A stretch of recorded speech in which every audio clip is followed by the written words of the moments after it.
तो आज हम लोग क्वेश्चंस करने वाले हैं रीडिस्ट्रीब्यूशन ऑफ चार्जेस के लिए, ठीक है ना। कैपेसिटर में भी करेंगे और कंडक्टिंग स्फेरिकल बॉडी के लिए भी करेंगे। तो सबसे पहले ये आज की क्लास जो है वो बेसिकली क्वेश्चंस वाली क्लास है। यहाँ पे there are N identical conducting जो कल क्वेश्चन दिए थे, क्या बेटा? हाँ जो कल क्वेश्चन दिए थे वो भी करेंगे, क्लास के बाद देखेंगे उसको, है ना।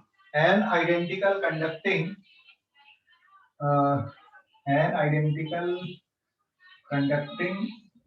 लिक्विड ड्रॉप्स, ठीक है, merge to form large drop.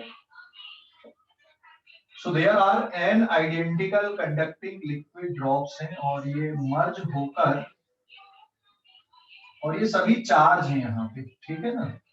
All these are charge and ये मर्ज होके एक लार्ज ड्रॉप बना रही है। So this is conducting liquid drops हैं और हर एक ड्रॉप पे जो चार्ज है वो Q Q Q Q, इस पे टोटल चार्ज हो जाएगा कैपिटल Q। हर एक की जो रेडियस है यहाँ पे small r is their radius, identical है। बड़ी वाली ड्रॉप की रेडियस कितनी होगी? यहाँ पे कैपिटल R होगी। अच्छा, इस तरह का क्वेश्चन हमने एक जगह और किया हुआ है, याद है? ऐसा क्वेश्चन हमने एक जगह और किया हुआ है, किया कि नहीं? यस, सरफेस टेंशन में हमने इस तरह का क्वेश्चन ऑलरेडी किया हुआ है। रेडियस का कैलकुलेशन कैसे करोगे? How will you calculate radius? So n into 4/3 pi small r cube is equals to, किसके बराबर लिखोगे बेटा?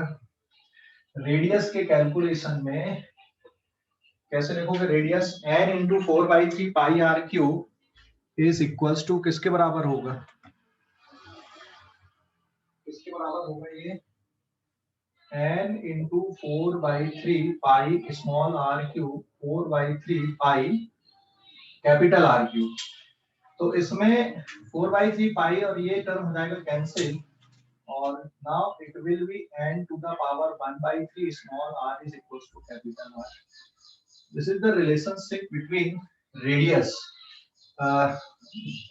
of large drop and radius of small drop, ठीक है। ये इसमें रिलेशनशिप आ गई है। अब फर्दर अगर हम यहाँ पे देखें इस पे, तो ये कैसे आ जाएगा? देखो अभी आगे। अच्छा, पहले वाला जो कैपेसिटर है इसकी कैपेसिटी अगर देखोगे, स्मॉल ड्रॉप की कैपेसिटी, स्फेरिकल ड्रॉप की कैपेसिटी 4/ε0 इनटू स्मॉल r। इसकी पोटेंशियल अगर देखोगे half of c0 into v square. तो sorry, this is the formula potential energy. Potential का फार्मूला आएगा एक ड्रॉप की potential 1/4πε0 q divided by r, और इसमें जो पोटेंशियल एनर्जी स्टोर है it is half of c0 v0 square is the potential energy store, ठीक है। सरफेस चार्ज डेंसिटी अगर देखोगे, एक ड्रॉप पे जो सरफेस चार्ज डेंसिटी आएगी it is q upon 4πr square is the surface charge density. अब ये मर्ज होके बड़ी ड्रॉप बन गई है ना। मर्ज होके जब ये बड़ी ड्रॉप बनती है, ठीक है, तो सबसे पहले देखोगे भाई कैपिटल Q किसके बराबर? Q plus Q up to n times. तो कैपिटल Q की वैल्यू किसकी इक्वल आएगी? n टाइम्स स्मॉल q हो जाएगा। मतलब इसमें जो चार्ज है वो जितनी भी ड्रॉप मर्ज हुई थी उनका सबका बराबर उतना ही चार्ज आ जाएगा भाई, कंजर्वेशन ऑफ चार्ज से। फिर दूसरा, अगर हम लोग यहाँ पे अब इसकी पोटेंशियल कैलकुलेट करें लार्ज ड्रॉप की, तो लार्ज ड्रॉप की पोटेंशियल आएगी 1/4πε capital Q divided by capital R 1/4πε0 n³ divided by n to the power 1/3 into R। तो सॉल्व करने पे n की पावर 2/3 बचेगा and 1/4πε0 Q divided by R। So n की पावर 2/3 इनटू v0। मतलब बड़ी ड्रॉप में अब पोटेंशियल एक छोटी ड्रॉप में पोटेंशियल का n to the power 2/3 times होगी। कैपेसिटी के लिए देख लें हम लोग, बड़ी ड्रॉप की कैपेसिटी हो जाएगी 4 pi epsilon naught into capital R, 4 pi epsilon naught n to the power 1/3 into small r. So capacity of this drop will be n to the power 1/3 c naught. Energy store की अगर हम लोग बात करें इस पे, it is half of c into V square, है ना। तो it is half of c की वैल्यू कितनी बेटा, n की पावर 1/3 इंटू सी नॉट, और v की वैल्यू कितनी है, v की वैल्यू ये है यहाँ पे, तो इट इज n की पावर 2/3 इंटू वी नॉट का होल स्क्वायर। तो एनर्जी का फार्मूला निकल के आ जाएगा ये, ठीक है। तो एनर्जी का फार्मूला कितना हो जाएगा, या तो ये फार्मूला लगा दो या फिर एनर्जी का फार्मूला q² वाला लगा देना, ठीक है। So this comes out to be, यहाँ पे एनर्जी की value n to the power 1/3 plus 4/9 into U naught के बराबर एनर्जी रहेगी, और इसको और सिंप्लीफाई कर दोगे n की पावर यहाँ पे कितना आएगा 3 + 4 7/9 टाइम्स, ये एनर्जी हो जाएगी इसमें, है ना, फाइनल एनर्जी। और जो चार्ज डेंसिटी है it is capital Q upon 4 pi capital R square, so it is n times small q 4 pi capital R का स्क्वायर अगर करना है तो ये हो जाएगा n की power 2/3 into small r square. इसको और सिंप्लीफाई कर लोगे तो सरफेस चार्ज डेंसिटी और निकल जाएगी। तो ये पैरामीटर यहाँ पे इस तरह से बदले, इनको मैंने यहाँ पे डिस्कस किया है, ठीक है। बोर्ड पे देखो, और कोई डाउट है तो बताओ। अभी बोर्ड पे देखो आप लोग पहले, फिर कोई डाउट है तो बताओ, है ना, मैं रुका हुआ। ये तो हो गया एन कंडक्टिंग ड्रॉप जब मर्ज होती तो क्या पैरामीटर कैसे बदलते हैं, किस तरह से लिखना है। नेक्स्ट है फिर दो स्फेरिकल कंडक्टर के बीच में चार्ज का रीडिस्ट्रीब्यूशन, है ना, redistribution of charges between two spherical conductor. अगला पेज है page number 2, redistribution of charges between two spherical conductor.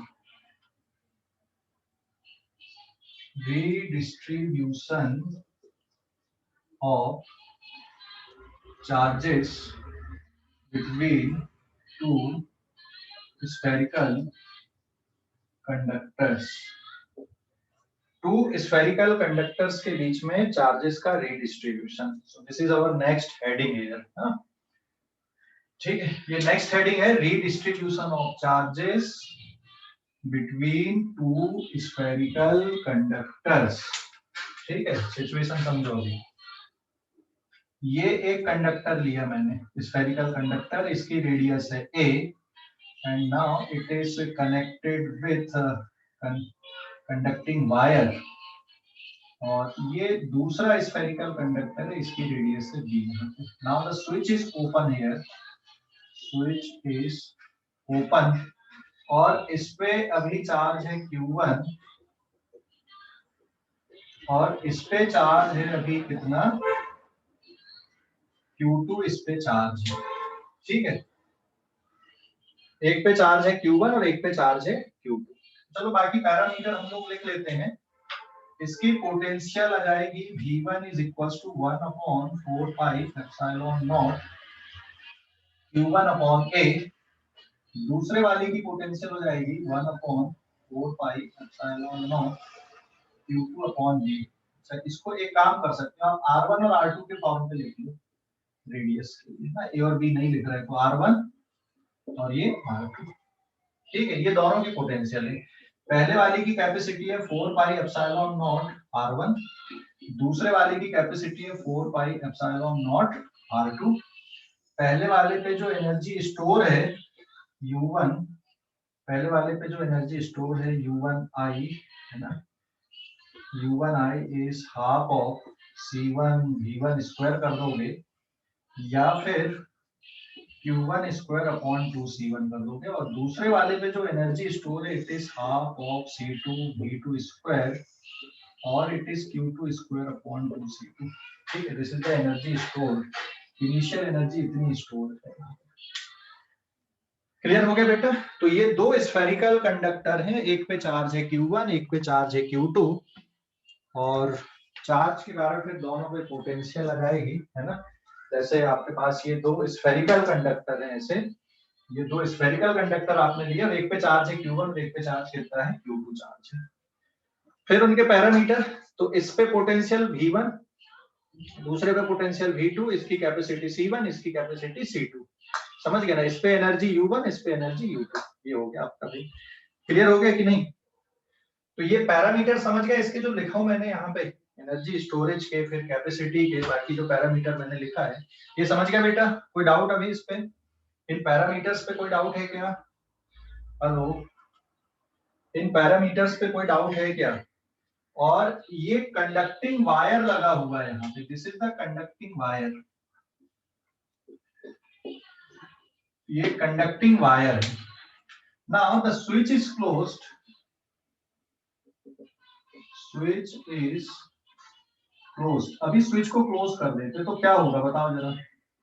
Switch is closed और ऑन, और ऑन, स्विच इज क्लोज्ड और ऑन। क्लोज्ड का मतलब आप कनेक्शन को मेक कर रहे दोनों कंडक्टर के बीच में। तो जैसे ही स्विच को क्लोज करोगे क्या होना चालू हो जाएगा, बताओ जल्दी से। जैसे ही स्विच को क्लोज करोगे क्या होना चालू हो जाएगा? स्विच को क्लोज करने से या स्विच को ऑन करोगे तो क्या होगा बता सकते हो? लुक एट हियर, जैसे ये दो कनेक्टिंग वाटर टैंक है, so there are two connecting water tank, एक वाटर टैंक ये है और एक वाटर टैंक ये है। साइज डज नॉट मैटर, एक में लिक्विड का लेवल यहाँ तक है and there is a knob. अब जब तक ये नॉब बंद है ना, बंद है तो पानी इधर से यहाँ तक कम्युनिकेट करेगा क्या, या जो लिक्विड है कम्युनिकेट होगा दोनों के बीच में जब तक नॉब बंद है? No sir. नहीं। अगर हम इस नॉब को खोल दें तो क्या होगा? इस नॉब को खोलोगे तो लिक्विड का लेवल में क्या फर्क पड़ेगा बता सकते हो क्या? दोनों इक्वल हो जाएंगे। क्या?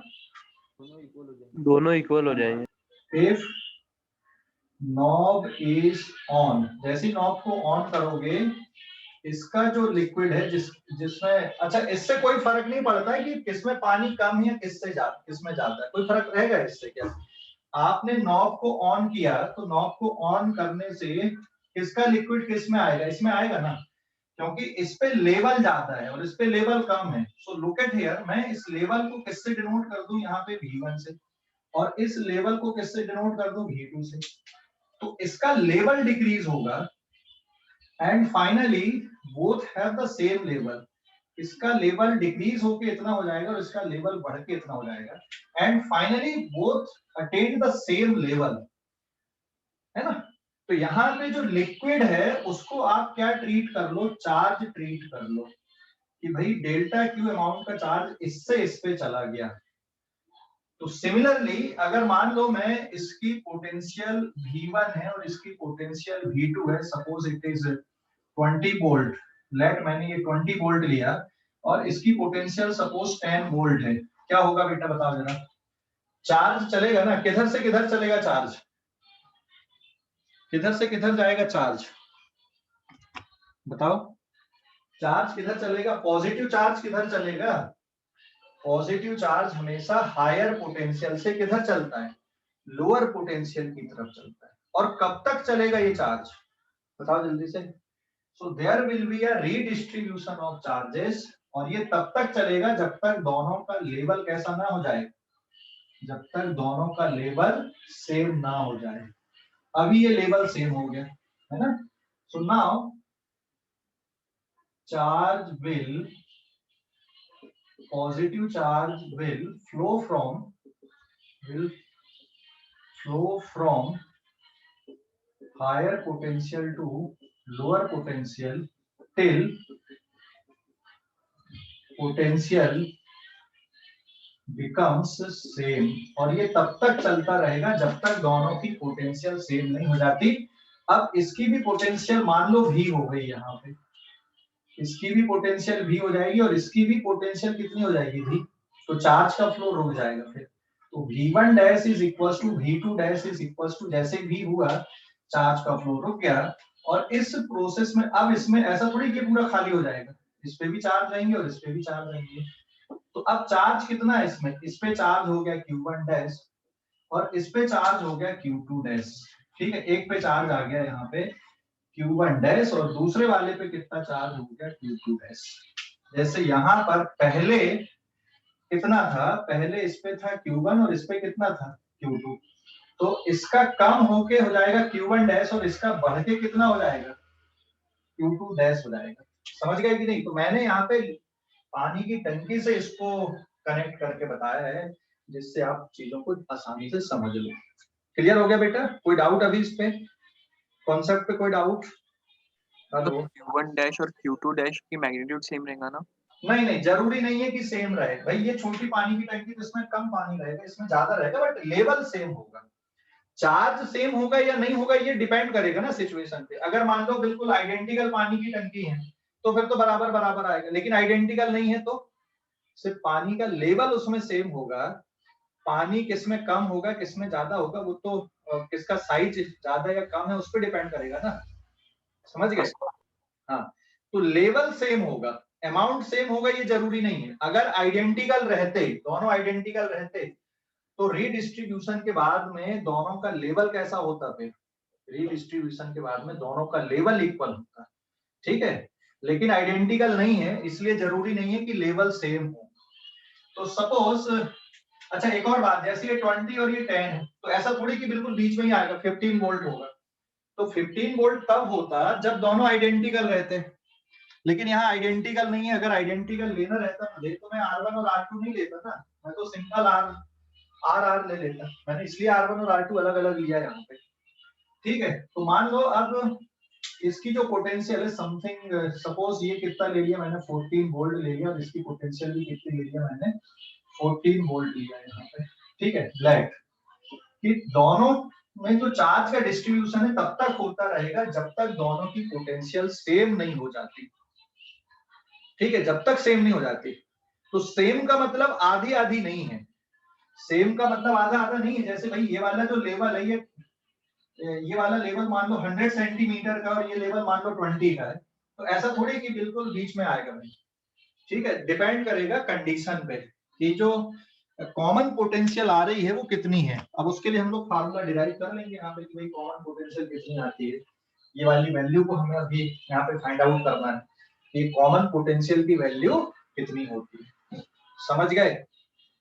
समझ गए इसको, कॉन्सेप्ट को समझ? हाँ बोलो सर। अगर दो अलग चार्ज रहते तो फिर वो मर्ज होके हाफ हो जाएंगे ना उसके? दो अलग चार्ज रहते मतलब सर जैसे Q1 और Q2 है तो वो मर्ज होके Q/2 हो जाएंगे ना उसका हाफ? नहीं नहीं, ऐसा थोड़ी कि मर्ज होके अलग चार्ज, मतलब एक में प्लस और एक में माइनस।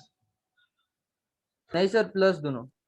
फिर आधे कैसे हो जाएंगे चार्ज? ऐसा थोड़ी कि चार्ज खत्म हो जाएगा, जितना है वो तो उतना ही रहेगा। जैसे ये वाली पानी की टंकी में मान ले पहले कितना पानी रखा था, इसको पानी के हिसाब से समझ ले। पहले इसमें था 100 लीटर पानी, तो Q1 हो गया ये, और इसमें पहले था Q2 is equal to suppose 20 litre पानी।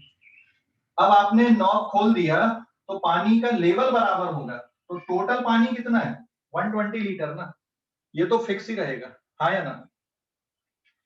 फिर सर एक कंटेनर में कितना रहेगा? एक कंटेनर में मान लो इसका, इससे मान ले कितना कम हो गया, यहाँ पे 20 लीटर कम हो गया है ना। तो अब इसमें 20 लीटर कम होके मान लो अभी इसमें कितना बच रहा है 80 लीटर बच रहा है, और इसमें 20 लीटर कम हुआ तो इसमें 20 बढ़ गया, तो इसमें बढ़ के कितना हो गया 40 लीटर।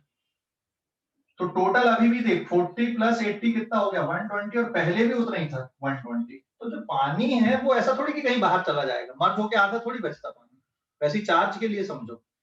ठीक है? हाँ सर। हाँ, लेकिन प्लस और माइनस अगर जा रहा है चार्ज, तो क्योंकि प्लस और माइनस वाले अगर जाएंगे तो एक दूसरे को न्यूट्रलाइज करेंगे, उस केस में चार्ज की वैल्यू इनिशियल में जितना चार्ज है प्लस और माइनस का, फाइनल में भी उतना ही आएगा।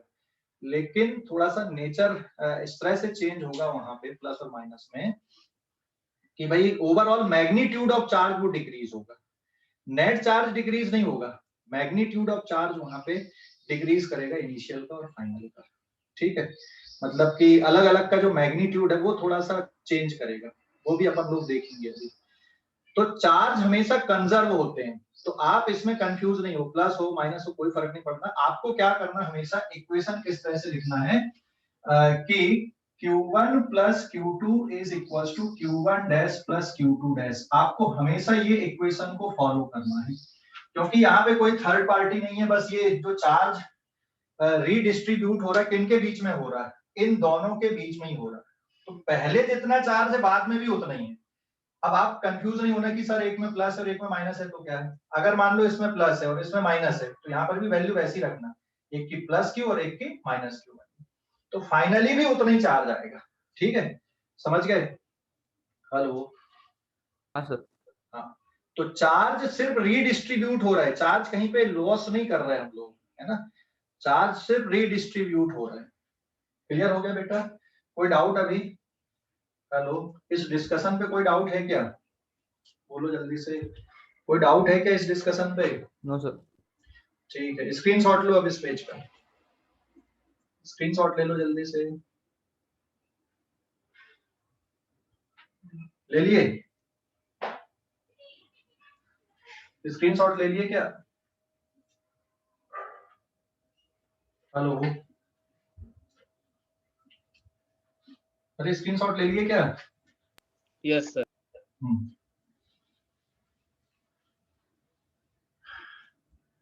So now this is page number 3।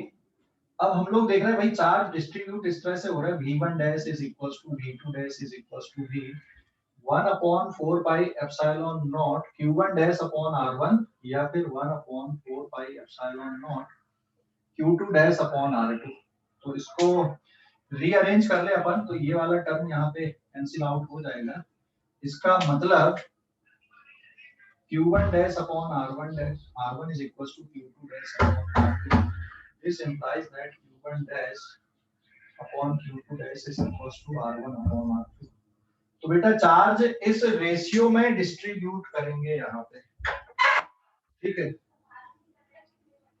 Charge इस रेशियो पे डिस्ट्रीब्यूट होंगे। ठीक है, मैं यहाँ पर का मिटा देता हूँ अभी, चार्ज इस रेशियो पे डिस्ट्रीब्यूट हो रहे हैं। और यहाँ पे थोड़ा सा हम लोग अलजेब्रा यूज करते हैं। यहाँ पे देखो q1 dash upon q2 dash is equals to 4 pi epsilon naught r1 divided by 4 pi epsilon naught into r2। अगर लिख दूं, मैं लिख सकता हूँ यहाँ पे ऊपर और नीचे 4 पाई एप्सिलॉन का मल्टीप्लाई कर दूं तो it is capacity C1 and it is capacity C2। इस फॉर्म पे आ गया। अब यहाँ पे मैं दोनों तरफ कितना ऐड कर दूं, 1 ऐड कर दूं, तो r1 अपॉन r2 प्लस 1। और फिर अगर मैं यहाँ पे इसको सॉल्व करता हूँ बेटा, तो q1 dash plus q2 dash upon q2 dash is equal to r1 plus r2 upon r2, है ना।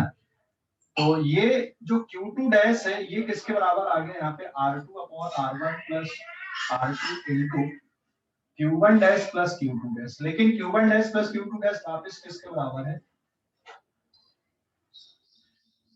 टोटल चार्ज जितना पहले था, तो r1 plus r2 into q1 plus q2 के बराबर है। तो सिमिलरली q1 भी निकाल सकते हो आप, सिमिलरली, है ना।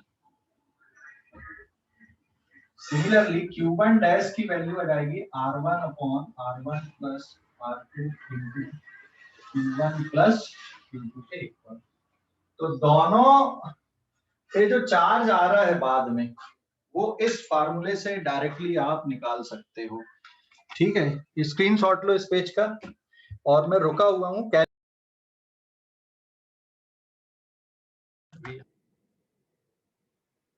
जैसे तुमने बोला कि सर अगर मैं यहाँ पे कितना ले लूं, चलो ये हटा देता हूँ, इस पे कितना ले लूं और ये वाले स्फीयर पे कितना ले लूं, बोलो जल्दी से। नो सर, वहाँ पे पहले उसका जो सम था वो 30 था और यहाँ पे अब ना 20। यहाँ पे 30 लिया मैंने, मान लिया, और यहाँ पे कितना ले लूं, 20 ले लूं। हाँ, तो 30 कूलाम प्लस 20 कूलाम मतलब कितना है, 50। तो रीडिस्ट्रीब्यूशन के बाद में इसमें हो सकता है कम हो जाए या हो सकता है ज्यादा हो जाए, डिपेंड करेगा कि इसकी पोटेंशियल क्या है। अगर इसकी पोटेंशियल ज्यादा रहेगी तो इससे चार्ज निकल के जाएगा और कम रहेगी तो इस पे और आ जाएगा। ठीक है, तो किसमें चार्ज जाएगा या किसमें आएगा ये डिपेंड करेगा उसकी पोटेंशियल कितनी है। तो 30 + 20 फाइनली यहाँ पे आपको क्या लिखना है, इट इज 30 + 20, यहाँ पर भी 30 + 20 और ये स्टेप से फिर ये सॉल्व होगा यहाँ पे, समझ गए?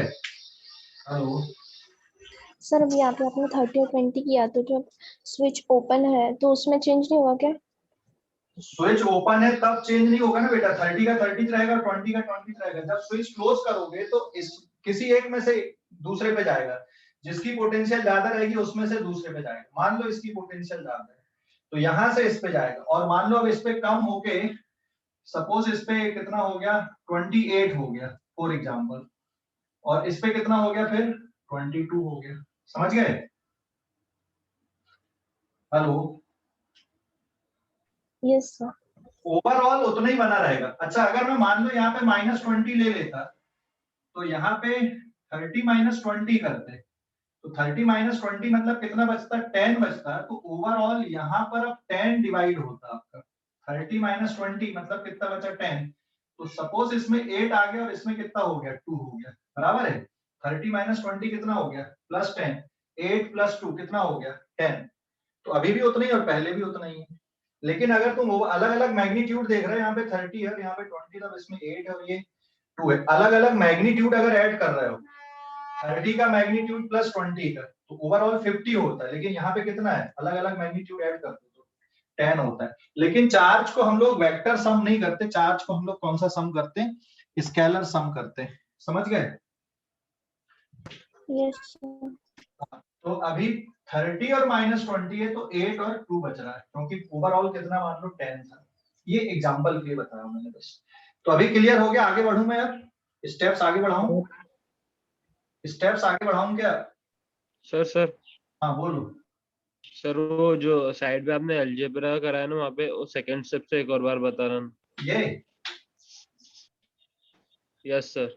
बेटा दोनों तरफ 1 1 ऐड कर दे, दोनों तरफ अगर 1 1 ऐड कर दोगे फिर एलसीएम लोगे तो ये कितना हो जाएगा q1 dash + q2 dash upon q2 dash, r1 + r2 upon r2। तो q2 डैश की वैल्यू किसकी इक्वल हो जाएगी, r2 upon r1 + r2 into q1 dash + q2 dash. समझ गया? हेलो हर्ष? हाँ सर समझ गए। हाँ तो सर वो वन आपने ऐसे ऐड कर दिया ना अपने मन से। हाँ मतलब निकालने के लिए, क्योंकि ये स्टेप तक आपको पता चल गया था भाई, यहाँ पे ये पता चल गया q1 dash upon q2 dash is r1 upon r2 है। तो आपको q2 डैश की वैल्यू निकालना r1 r2 और q1 + q2 के टर्म, इसलिए हमने 1 1 ऐड करके किए। मतलब अलजेब्रा क्यों करते हैं, हमको फाइनल रिजल्ट पे पहुंचना होता है ना कि भाई इस पे कितना चार्ज आ रहा है फाइनली और इस पे कितना चार्ज आ रहा है, समझ गया? Yes sir. ओके स्क्रीनशॉट लो अभी इस पेज का, स्क्रीनशॉट ले लो, ले लिए? स्क्रीनशॉट ले लिए क्या? Yes sir.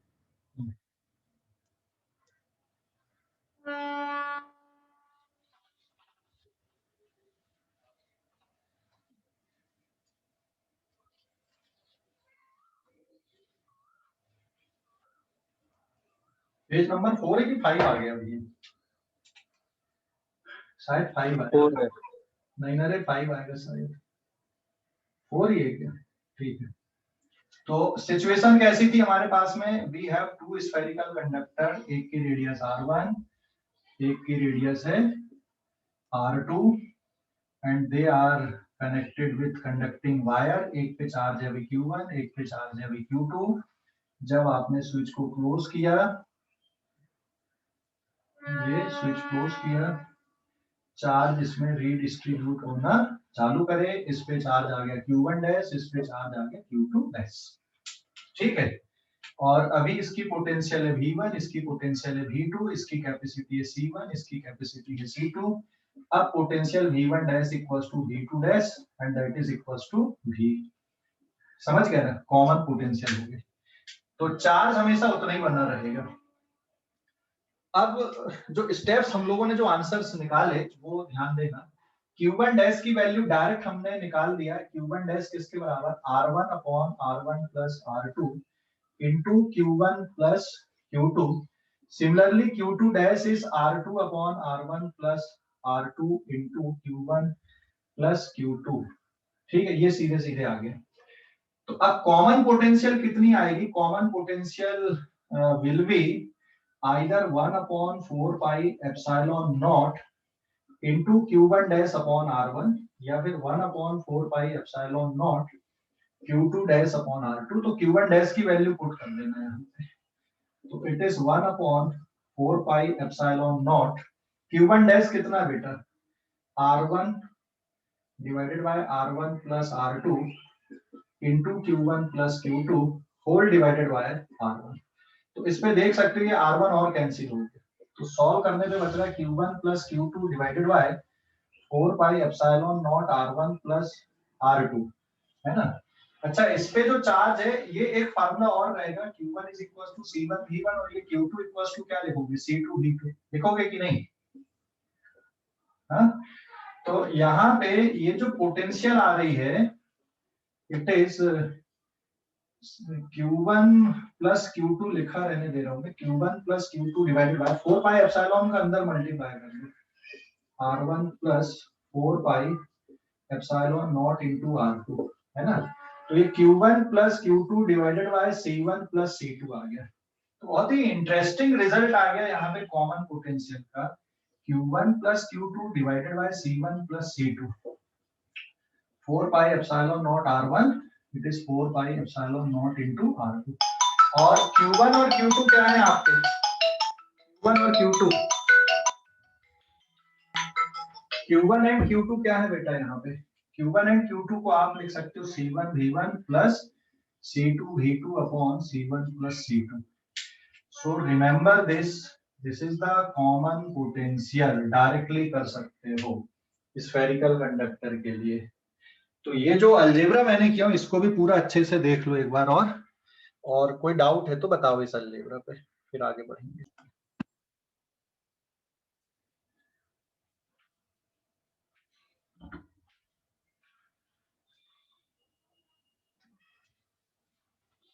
तो इसकी पूरी समरी अगर हम लोग देखें, अभी ध्यान देना, ये जो पूरे फाइनल रिजल्ट हमारे आए इसकी पूरी समरी अगर हम लोग देखें, चाहे पैरेलल प्लेट कैपेसिटर के लिए देखें चाहे स्फेरिकल के लिए देखें, मैं पूरा समरी कर देता हूँ इस पूरे की, है ना।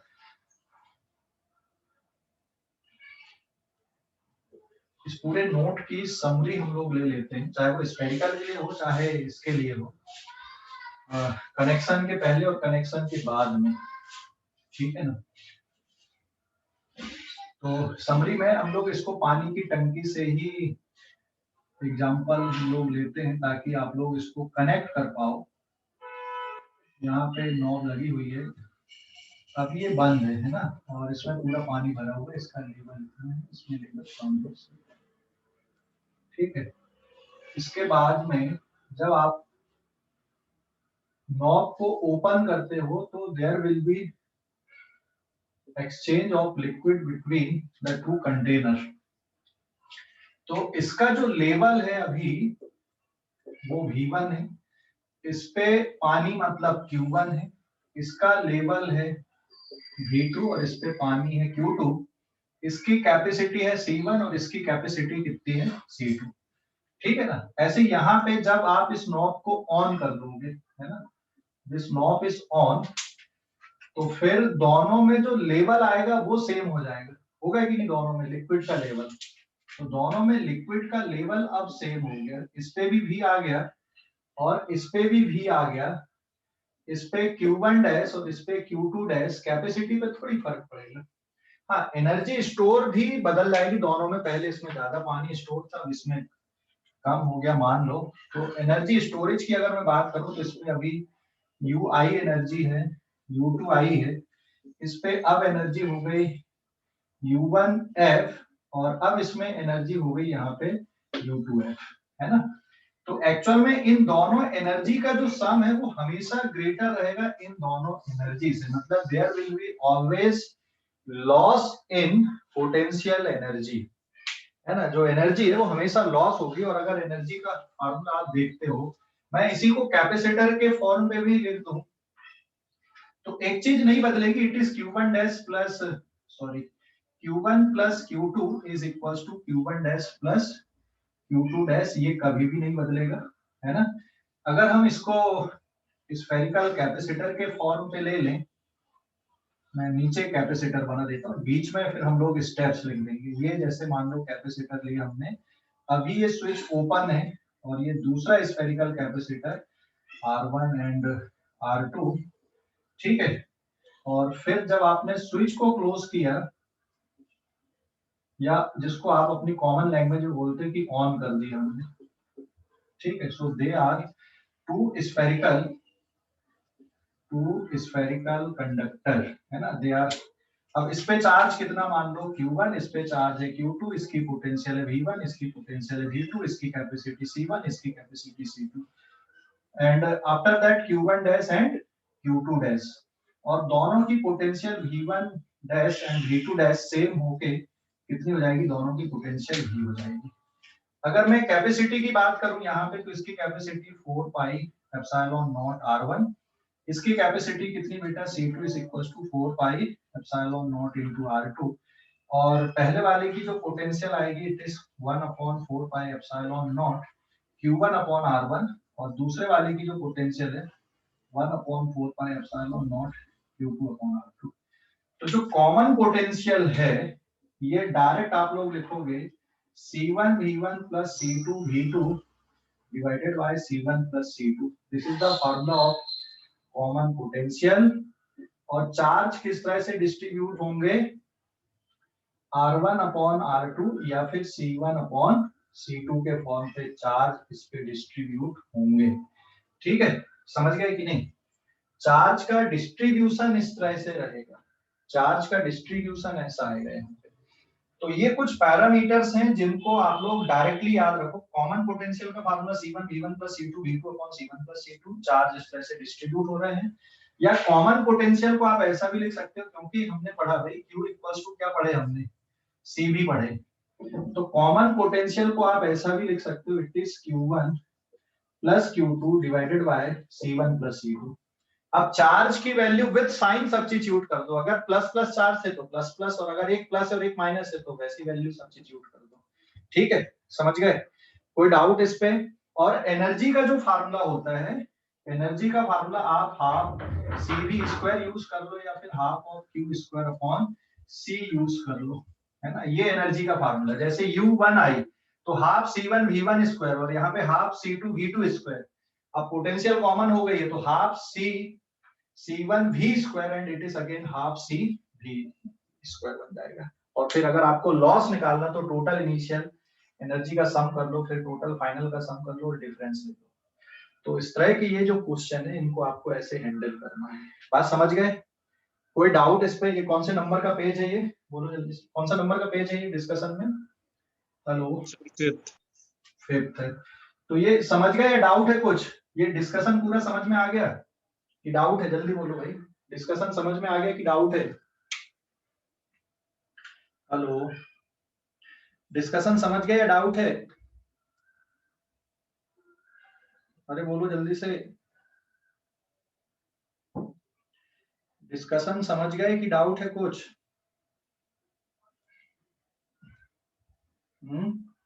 डाउट है या समझ गया बेटा, देख लो अभी पूरा देख लो। 2 मिनट। हाँ रुका हुआ हूं, देख लो आप लोग पूरा डिस्कशन देखो।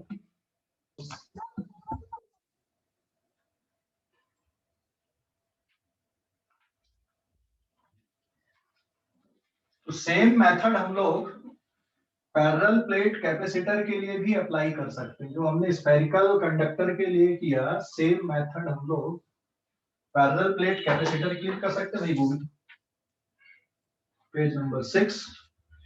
अभी सपोज यहाँ पे हमारे पास में 2 कैपेसिटर है, एक ये है और दूसरा कैपेसिटर ये है।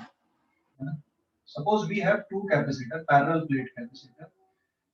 It is charged up to potential difference V. It is charged up to potential difference.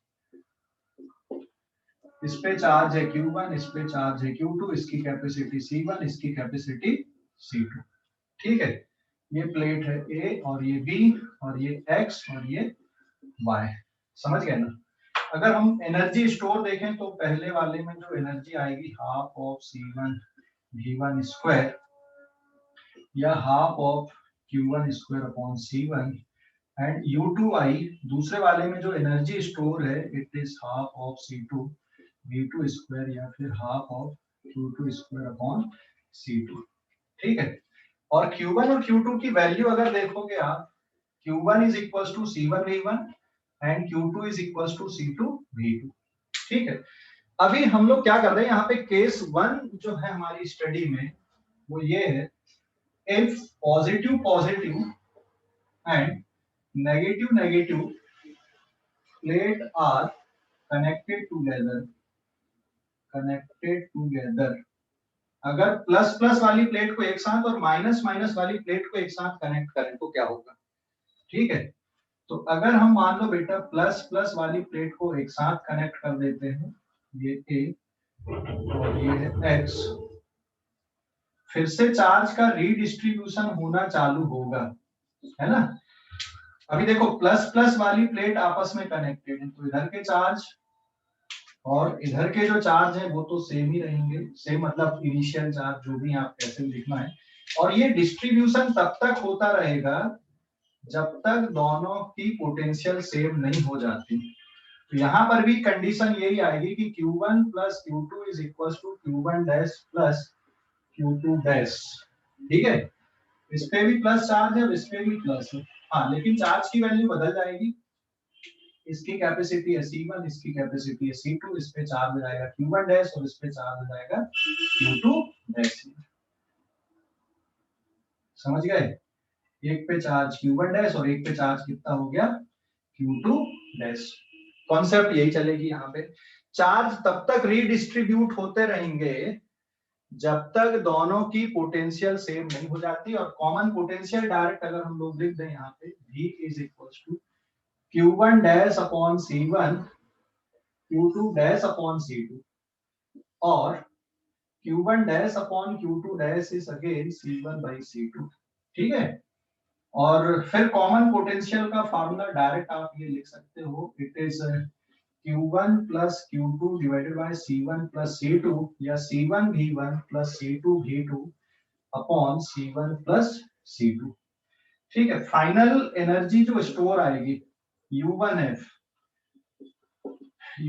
is half of C1 V square and U2F is half of C2 into V square, ये final energy. ठीक है, this is total final energy and this is total initial energy. तो जो total final energy है वो हमेशा कम रहेगी, मतलब चार्ज जब भी रीडिस्ट्रीब्यूट होते हैं हमेशा एनर्जी का लॉस होता है।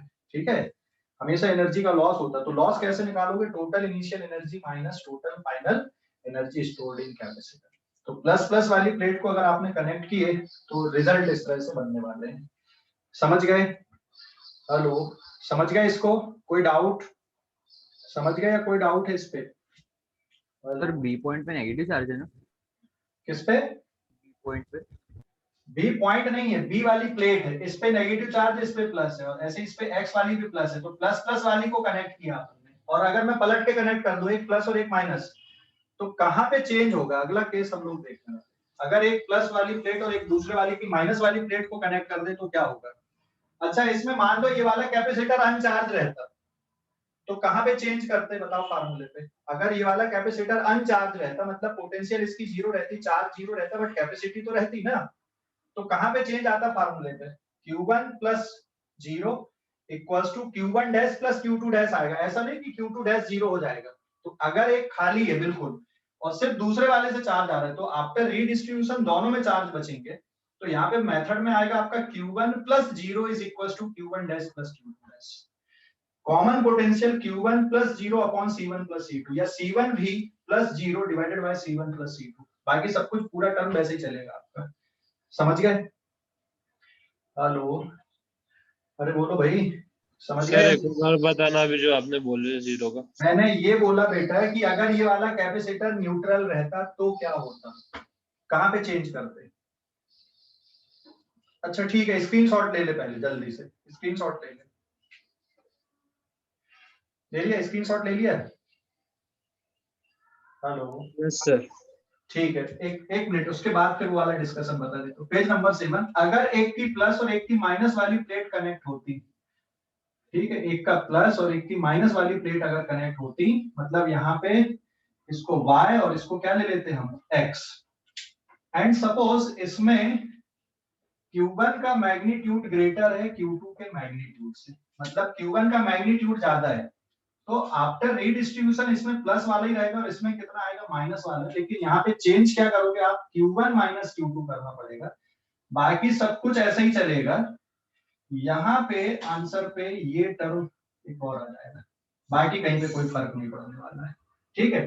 तो अगर प्लस और दूसरे की माइनस प्लेट आप कनेक्ट कर रहे हो तो जो डिस्कशन है वो इस तरह से बदल जाएगा, थोड़ा सा बदलेगा, है ना, ज्यादा नहीं। समझ गए? हेलो, समझ गए या नहीं? हेलो सर वो डायग्राम में हाँ, सर बी बी जो बी पॉइंट है उसके नीचे वाई पॉइंट आना चाहिए ना? नहीं, अभी देख, अभी क्या किया मैंने, अलग केस बना दिया ना, एक का प्लस और दूसरे का माइनस, केस बदल दिया ना मैंने। पहले क्या लिए सर थे, वो बी पॉइंट में बी और एक्स में माइनस वाले है ना? नहीं। मैंने क्या बोला कि एक कैपेसिटर की पॉजिटिव प्लेट को दूसरे कैपेसिटर की नेगेटिव प्लेट के साथ कनेक्ट किए, ठीक है, तब क्या हाँ यस सर, समझिए। तब क्या होगा, अभी समझ गए? तो बाकी यस सर। डिस्कशन है आपका वो तो ऐसे ही रहेगा, कोई चेंज नहीं, बस कॉमन पोटेंशियल के फार्मूले में आपको थोड़ा सा चेंज करना पड़ेगा, ठीक है। अगले पेज पे आते हैं। अगर मान लो एक कैपेसिटर को न्यूट्रल रख दे, स्क्रीनशॉट लो इस पेज का, स्क्रीनशॉट लो, ले लिए, स्क्रीनशॉट ले लो जल्दी से। Yes sir. अगर मान लो मैं यहाँ पे क्या कर दूं, एक को न्यूट्रल ले लूं मैं यहाँ पे, है ना, जैसे ये वाला कैपेसिटर चार्ज नहीं है, न्यूट्रल है ये, बस कैपेसिटी बस है, ये न्यूट्रल है, मतलब इसकी पोटेंशियल 0 है, इस पे चार्ज है ही नहीं, तो कहाँ पे चेंज आएगा, अब इससे कोई फर्क नहीं पड़ता, बस आप कनेक्ट कर रहे हैं यहाँ पे, क्योंकि प्लस प्लस का तो कोई सेंस है ही नहीं, किसी को भी कैसे भी कनेक्ट कर दो आप, है ना, तो ये केस बचेगा नहीं यहाँ पे, कैसे भी कनेक्ट कर लो, ए को एक्स के साथ और बी को वाई के साथ कनेक्ट किया, अब यहाँ पे कोई फर्क नहीं पड़ने वाला, ये टर्म भी आएगा नहीं, यहाँ पे क्या हो जाएगा 0, तो Q1 is equal to Q1 dash plus Q2 dash, ये सब कुछ वैसे ही चलेगा, यहाँ पे हो जाएगा 0, ये वाला टर्म हो जाएगा 0, बाकी सब कुछ वही है, और ये वाली एनर्जी कितनी हो जाएगी यहाँ पर की, ये 0 रहेगी। अगेन यहाँ पर फिर से एनर्जी का लॉस ही होगा यहाँ पर भी, ठीक है, समझ गए? हेलो, बोलो बेटा, समझ गए कि नहीं?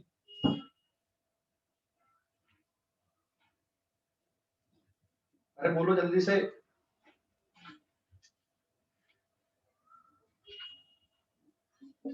समझ गए या नहीं?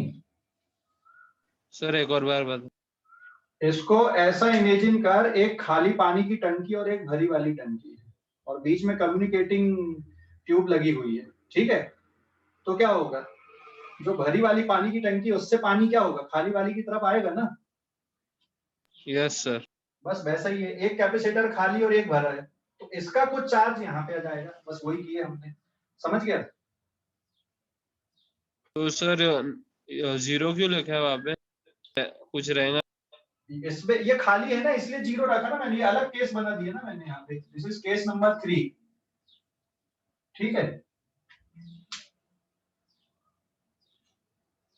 हेलो हर्ष, हाँ यस सर, समझिए।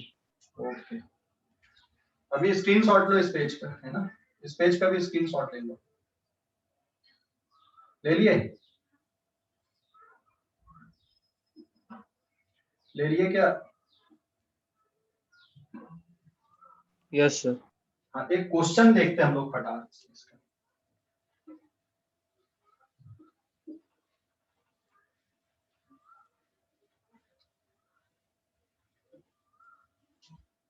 Now this is page number 9, एक क्वेश्चन देखते हैं हम लोग, यहाँ पे क्वेश्चन ये है कि ये कैपेसिटर हमने लिया, C1 is equals to 2 microfarad, it is 10 volt, ये प्लेट प्लस ये माइनस ये Q1 चार्ज, इस पे Q2 चार्ज, ये प्लस ये minus 20 volt, C2 is equal to 8 microfarad.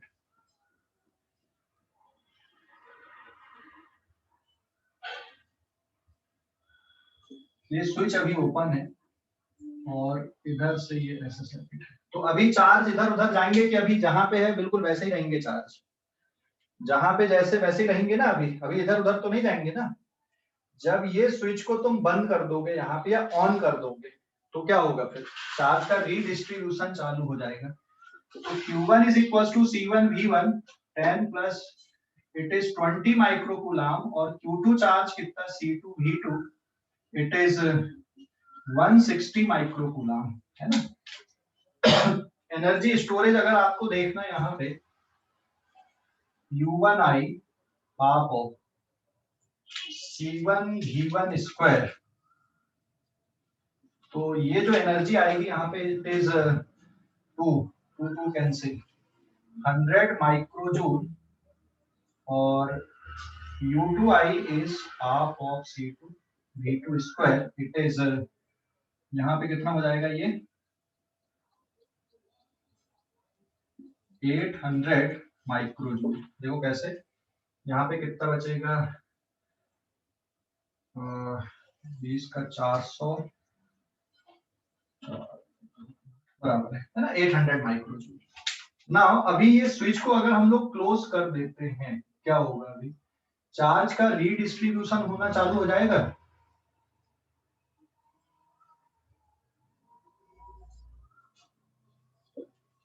और ये कब तक होता रहेगा, जब तक दोनों की पोटेंशियल सेम नहीं हो जाती। इस पे आ गया Q1 डैश, इस पे हो गया Q2 डैश, ये प्लस ये माइनस ये प्लस ये माइनस, क्योंकि माइनस माइनस रीडिस्ट्रीब्यूट हो रहा है और प्लस प्लस वाले रीडिस्ट्रीब्यूट हो रहे हैं। इसकी कैपेसिटी C1, इसकी capacity C2। Now what is the formula of common potential, कितनी आएगी बेटा, कॉमन पोटेंशियल कितनी रहेगी C1 V1 प्लस, डायरेक्ट लिख सकते हो common potential C1 V1 plus C2 V2 upon C1 plus C2।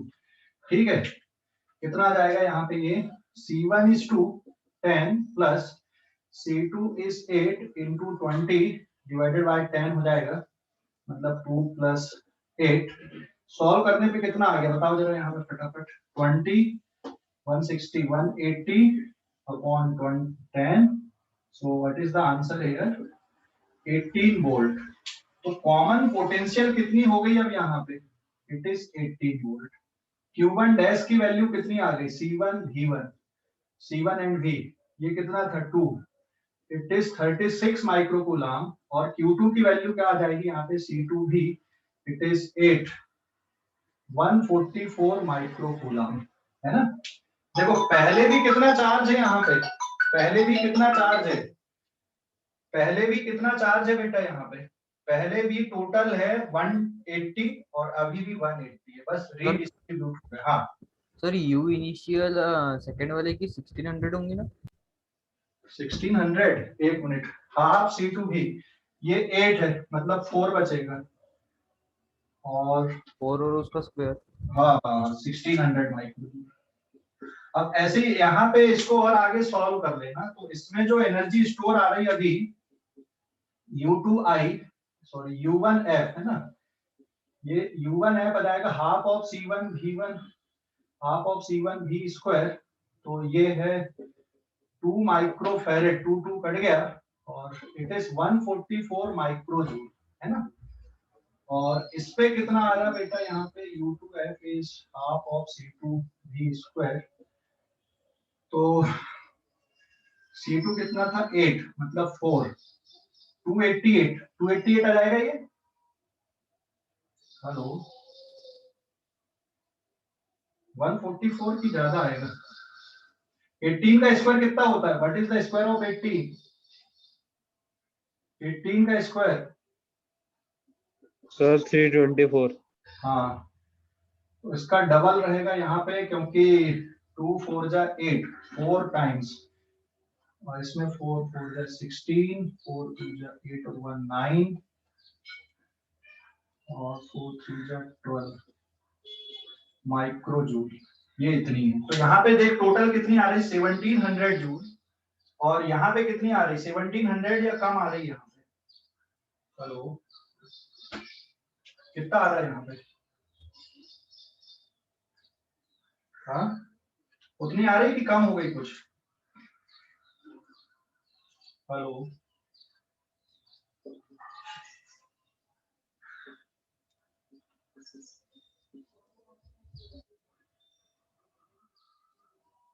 Sir कम आएंगे, हाँ कम आएंगे सर। कितनी आ रही है?